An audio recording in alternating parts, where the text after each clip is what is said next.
Bonjour à tous, on va parler aujourd'hui des pervers narcissiques qui ont des tendances sociopathes. Et on va voir aussi quelles sont les actions que ces gens-là vont mettre en place pour te blesser. Alors, on sait que les pervers narcissiques ont un besoin d'être favorisés, c'est toujours eux en premier, ta vie, ils s'en fichent complètement. Ce sont aussi des gens qui ont besoin d'être admirés. C'est comme s'il y avait un script de leur vie, un peu comme par exemple une émission sur Netflix a un scénario, et ben là il y a un scénario, mais ce scénario va toujours devoir les avantager. Et toi, tu seras un peu qu'un figurant derrière, ta vie, ils n'ont pas grand-chose à faire. Ils ont aussi besoin de reconnaissance et bizarrement, ils sont toujours en compétition, même dans le couple. Pourquoi Dieu est-ce qu'on serait en compétition dans son couple? Et bien là, c'est comme ça. Ils veulent être supérieurs, ils veulent avoir toujours raison, ils veulent avoir l'air parfait. Sauf que malheureusement, ces pervers narcissiques peuvent avoir parfois des traits de sociopathie. Alors, il y a une différence entre psychopathe et sociopathe. Là aujourd'hui, on va parler de ceux qui ont des tendances à être sociopathes. Si vous voulez que je fasse des vidéos sur ceux qui ont des tendances psychopathes, mettez-moi ça en commentaire juste en dessous. Et ce qu'il faut savoir, c'est que la plupart des sociopathes sont pervers narcissiques, mais l'inverse n'est pas forcément vrai. Tous les pervers narcissiques ne sont pas des sociopathes et donc on va découvrir aujourd'hui si le vôtre l'est ou pas du tout. Typiquement, on va reconnaître ces traits de caractère chez un sociopathe. Le manque gigantesque de remords, le manque énorme d'empathie, ils ne ressentent pas du tout ce que vous ressentez, ils peuvent avoir parfois des comportements qui sont totalement impulsifs, ils peuvent faire des choses qui vous paraissent juste folles et ils ont surtout une absence de culpabilité. Quoi qu'ils fassent et quoi que vous souffriez, ils en ont rien à faire. Ils peuvent aussi avoir du mal à se conformer aux règles sociales, ils peuvent être en décalage par rapport aux autres. Et ils peuvent parfois faire des choses et sans forcément évaluer les conséquences de ça. Par exemple, tu es en couple avec eux, ils peuvent faire quelque chose qui va te faire extrêmement mal et tu te dis mais comment est-ce qu'une personne qui m'aime pourrait faire ça? Sachant que les conséquences, c'est peut-être on va se quitter un jour. Et bien là, ils n'ont rien à faire, ils ont besoin de faire quelque chose, ils vont le faire immédiatement. Voyons ensemble ce que les gens de ce profil vont mettre en place pour vous faire souffrir par la suite. La vidéo est super joyeuse aujourd'hui. Et encore pire si on parle des psychopathes par la suite. Avant de démarrer, si vous le souhaitez, abonnez-vous à la chaîne, cliquez sur je m'abonne et sur la cloche qui est juste en dessous. Il y a aussi un quiz qui s'appelle est-ce que cette personne est perverse, narcissique ou pas? C'est juste en dessous également. Et si vous avez envie de parler de votre situation, si c'est difficile, si vous cherchez des infos ou alors que vous voulez comprendre quelque chose, j'ai une équipe qui vous attend. Le lien pour rendez-vous est juste en dessous. Premier trait de ces personnes, c'est le sens de leurs besoins à eux. Ils savent exactement ce qu'ils veulent. On parle d'un agenda secret, c'est-à-dire que à l'avance, ils savent qu'ils vont rencontrer quelqu'un à qui ils vont récupérer par exemple tout l'argent ou à qui ils vont faire un enfant ou alors à qui ils vont récupérer la maison ou quelqu'un qui sera l'esclave d'eux, mais ça ils le savent déjà à l'avance. Avant même de vous avoir rencontré, ils savaient quels étaient leurs besoins. Et même parfois pendant le couple, ils peuvent te dire voici ce dont j'ai besoin. Toi par contre, tes besoins, ils n'ont rien à faire. Si par exemple, ils ont besoin d'avoir un verre d'eau et toi tu es sur une échelle en train de planter un clou, en train de faire quelque chose, ils ont besoin de ce verre d'eau maintenant, il faut que tu arrêtes tout pour eux. Ils peuvent aussi te faire comprendre que lorsqu'ils veulent quelque chose, ils vont l'avoir. Alors parfois c'est dit à demi-mot, mais parfois ils le disent juste directement. Je veux avoir ça et je l'aurai. Deuxième trait de caractère qui fait pas forcément du bien, c'est de rabaisser l'autre. Alors c'est pas quelque chose qui serait de l'ordre de la critique constructive, comme par exemple, on a géré un projet ensemble et je trouve qu'on aurait pu mieux le gérer, et là c'est ce qui fait qu'on peut progresser par la suite. Là, c'est plutôt autre chose. Tu es tellement, et mettez le mot que vous voulez derrière, tu es tellement fou, tu es tellement dingue, tu es tellement gros, tu es tellement nul.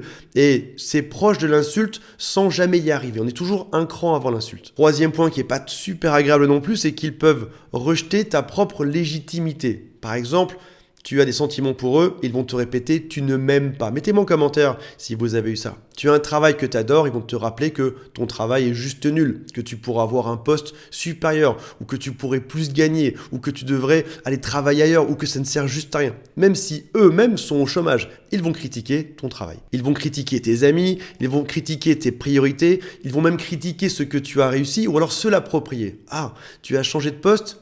Tu sais grâce à qui? C'est grâce à moi, parce que je t'ai soutenu. Toi, tu réfléchis, tu te dis, écoute, je pense pas vraiment que tu m'aies soutenu, parce que j'ai souvenir plutôt de l'inverse au final. Tout ce que tu as fait, tout ce que tu as réussi, tout ce que tu as construit, ça n'a aucune importance. Et ils te le rappellent en permanence. Quatrième chose, c'est des règles à double standard. Ils ont une vision précise de ce qu'il faut faire ou ne pas faire. Et d'ailleurs, ils vont te le répéter. Une bonne épouse doit se comporter comme ceci avec son homme. Un bon copain doit faire ceci. Lorsqu'on aime vraiment quelqu'un, il faut payer ça. Il faut l'aider. Il ne faut jamais mentir, jamais tromper. Il te répète ces règles. Là, tu dis, si cette personne me le répète aussi souvent, c'est que forcément, elle le fait elle-même. Pas du tout. Double standard. C'est juste les règles de ce que toi, tu dois faire. Eux ne sont pas concernés par ça. Ils peuvent te tromper, ils peuvent mentir, ils peuvent te voler. Et le jour où toi, tu auras besoin d'aide parce que tu as crevé un pneu sur la route, ils ne deviendront pas. Ils vont te dire, mais pourquoi tu m'appelles? Débrouille-toi, appelle un dépanneur. Même si ce serait simple pour devenir. Ils vont te faire, wow, j'ai pas que ça à faire quand même. Cinquième point, qui est assez étonnant, c'est l'incapacité d'apprendre de leurs propres erreurs. Par exemple, ils peuvent avoir eu des problèmes dans leur couple précédent, là, par exemple avec leur ex, et répéter les mêmes erreurs avec toi. Ou alors, ils ont systématiquement des disputes avec leurs amis, mais ils vont refaire la même chose à chaque fois. Ou alors, dans leur travail, ils peuvent toujours se faire virer, mais recommencer à chaque fois avec un travail différent. Ils ne changeront jamais. Et ça peut même te faire devenir dingue, parce que par exemple, vous avez eu un problème de couple il y a 1 mois ou 2. Vous en avez beaucoup parlé, ça a été long, vous avez passé la soirée entière à parler de ça. Et au final, tu croyais que c'était réglé. Pas du tout. Ils vont te refaire le même reproche ou les mêmes phrases ou la même dispute quasiment au mot près, 1 mois après, et encore 1 mois après, et encore 1 mois après. Et toi, tu deviens juste dingue parce que ce n'est jamais réglé. Et tu te demandes même s'il n'y a pas une forme de plaisir à ça. Ils te font galérer pendant 3 heures sur un sujet pour que vous mettiez d'accord, et 1 mois après, ils recommencent le même, juste pour voir à quel moment tu vas t'énerver. 6e point, remettre la faute toujours sur l'autre. Ce n'est absolument jamais de leur faute. Moi, je sais que par exemple, quand j'emploie des gens dans mes sociétés, j'ai une règle. Je dis toujours, je veux que lorsqu'on fasse une faute, on le dise, on la comprenne et qu'on aille de l'avant. C'est comme ça qu'on progresse. C'est en comprenant ses fautes, en les acceptant et en allant de l'avant. Moi aussi, je suis le premier à faire des fautes. On est juste des humains. On fait des choses mal, on fait des choses bien et on apprend. Et c'est comme ça qu'on progresse. Lorsqu'un enfant essaye de marcher, il tombe, il se fait mal, il recommence. C'est grâce à ses erreurs qu'il apprend à marcher. Sauf que si tu as une personne qui est de mauvaise foi et qui va toujours nier en bloc. Non, c'est pas de ma faute, tu m'as dit que, tu as fait ceci, on m'a poussé à... Dans ce cas-là, ça n'avance jamais. Et puis si on réfléchit bien, dans un dialogue entre deux personnes, tu peux toujours remonter dans le passé pour trouver le moment où l'autre avait un petit peu tort. Tu peux en arriver à des aberrations comme par exemple, je t'ai trompé, oui, mais parce que tu m'y as poussé, c'est de ta faute si je t'ai trompé. Ou alors, oui, mon job je l'ai perdu. Mais c'est parce que tu me déprimes, c'est de ta faute. Donc jamais de remise en question de leurs erreurs. 7e point pour les pervers narcissiques sociopathes, c'est aucune pitié pour ceux qui ont des difficultés. Ils voient un ami qui galère, ils vous voient vous triste en train de pleurer, ça leur fait rien, il n'y a aucun sentiment pour les autres, par contre il y en a beaucoup pour eux-mêmes. Eux, ils s'aiment beaucoup et eux, ils ont droit au meilleur dans leur vie, selon eux bien évidemment. Le 8e point, c'est un rapport étrange à l'argent. Je vous donne quelques exemples. Si jamais il y a une dépense qui est faite, ça doit être pour eux.